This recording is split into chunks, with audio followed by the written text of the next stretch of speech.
Good morning students. आज हम अपने चैप्टर को कंटिन्यू करेंगे द लेटर मुगल से। During the last phase of Aurangzeb's reign the grand structure of the Mughal empire began to collapse. तो जब औरंगजेब का राज था तो उसका जो लास्ट फेज था उसके जो और मुगल एम्पायर जो था वो गिरने लगा था उसके टाइम पे।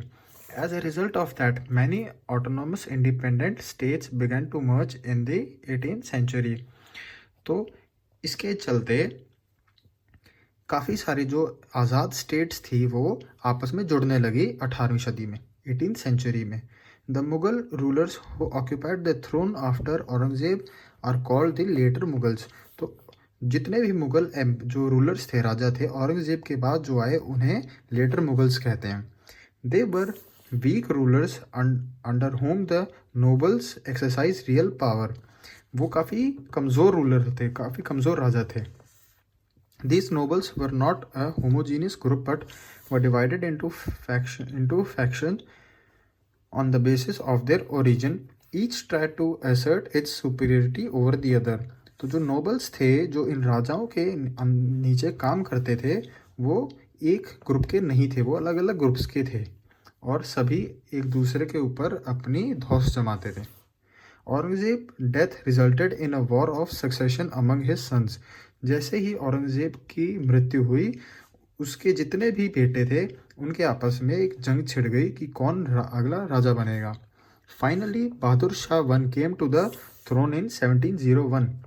तो आखिरकार जो बहादुर शाह वन था वो 1707 में 1707 में राजा बना।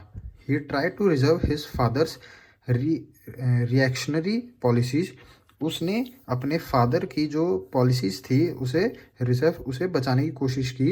He try to pacify the Rajput. He ordered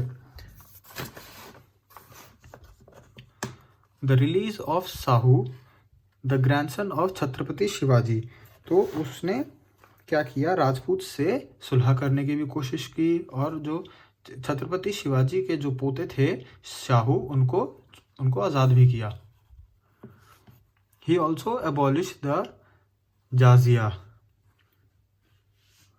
However, he had to act against the Sikhs who were fighting under Banda Bahadur.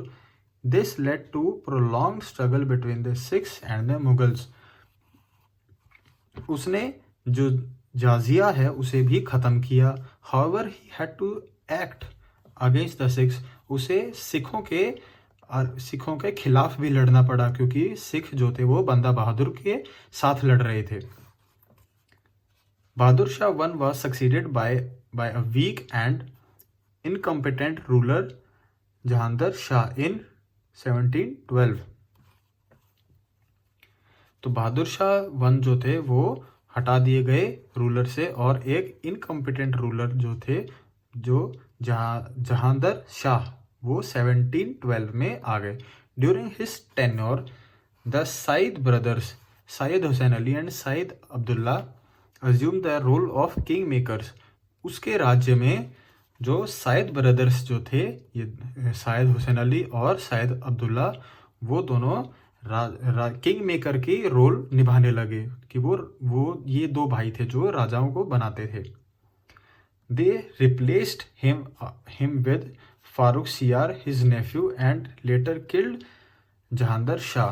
तो उन्होंने उनके जो नेफ्यू, उनके भतीजे को, फारूक सियार को वहाँ का राजा बनाया और जहांगीर शाह को मार दिया। However Mohammad Shah who ascended the throne after Farrukh Siyar got rid of the two brothers. लेकिन मोहम्मद शाह जो फारूक सियार के बाद वहाँ का राजा बना, उसने जो दोनों भाई थे उनको वहाँ से निकाल दिया। But many provinces broke away from the Mughal empire during his reign. लेकिन उसके राज्य के दौरान, मोहम्मद शाह के राज्य के दौरान मुगल शाह की काफ़ी सारी जो स्टेट्स थी, जो उनके जो एरिया थे वो निकल गए उनके हाथों से। Nadir Shah the ruler of Persia Iran invaded the country in 1739 when Muhammad Shah was on the throne.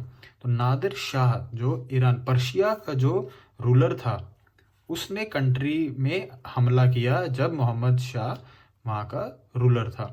Nadir Shah looked Delhi as massacred a large number of people.